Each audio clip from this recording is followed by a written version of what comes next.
கிட்டத்தட்ட இது பில்லியனுக்கு மாற்றுகின்ற போது அமெரிக்கன் டாலர்லாம் அவர் மதிப்பீடு செய்திருக்கிறார். 6 billion American dollar. 6 million American டாலரை மாற்றுகின்ற பொழுது கிட்டத்தட்ட இலங்கையில் ஏற்பட்டிருக்கிற இந்த ரூபாவில பார்க்கின்ற பொழுது கிட்டத்தட்ட இலங்கை காசுக்கு வந்து அந்த பில்லியனை மாற்றுகின்ற பொழுது கிட்டத்தட்ட ஏற்பட்டிருக்கிற சேதம் வந்து கிட்டத்தட்ட 5305 பில்லியன் 2026ஆம் ஆண்டு இலங்கை அரசாங்கம் வருமானமாக ஈட்டும் என்று சொல்லப்பட்டிருக்கின்றது.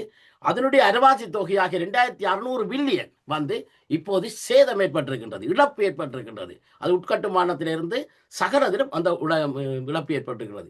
எனவே இலங்கைக்கு இந்த வெளிநாட்டின் உதவிகள் இல்லாமல் இலங்கை மீளவே மாட்டுது. ஏனென்று சொன்னால் இப்ப அண்மையில வந்த பட்ஜெட்டை நீங்க பார்த்துட்டு இப்ப பட்ஜெட் கூட்டத்தொடர் போனது.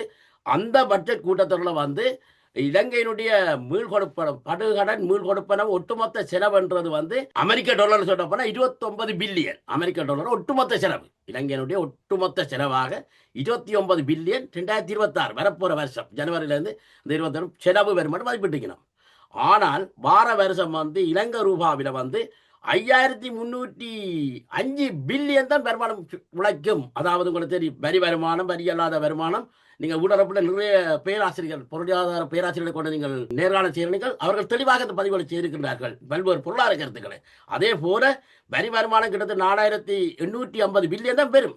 ஆனால் இப்போது ஒட்டுமொத்தமாக நீங்க பார்த்தீங்கன்னா மொத்த வருமானம் என்று பார்த்தால் அமெரிக்கன் டாலர்ல பார்த்தால் 15.7 பில்லியன் தான் வார வருடம் அமெரிக்கன் டாலர் கிடைக்கும் என்று மதிப்பீடு செய்திருக்கு.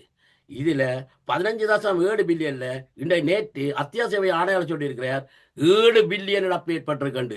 எனவே நீங்கள் பார்க்கின்ற பொழுது இலங்கை அரசாங்கத்துக்கு ஏற்பட்டிருக்கிற இழப்பு இலங்கை அரசாங்கத்தின் ஒட்டுமொத்த ஒரு வருஷ வருமானத்தில் அரைவாசி தொகை இழப்பாக ஏற்பட்டிருக்கின்றது என்றால் இனி வரப்போற வருமானம் கிடைக்குமா?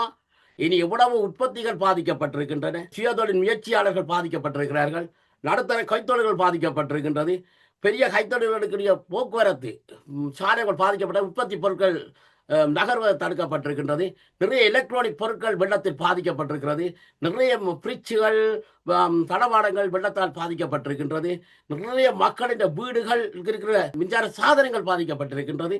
இப்படி கடைகள் என்று அவர்கள் முழுமையாக டிமோலைஸ்ட் தரமட்டமாக்கப்பட்டிருக்கிறது. முழுப்பொருட்கள், அதாவது கஷ்டப்பட்டு சேர்த்த பொருட்கள் எல்லாம் இன்றைக்கு ஒரு குற்றாக அளிக்கப்பட்டிருக்கிறது, ஒரு கடிம பொருட்களாக மாறப்பட்டிருக்கிறது. ஒரு நல்ல பொருட்களாக இருந்ததுன்னா ஒரு கடிம பொருட்களாக சில பிரதேசங்கள் மாற்றப்பட்டிருக்கிறது.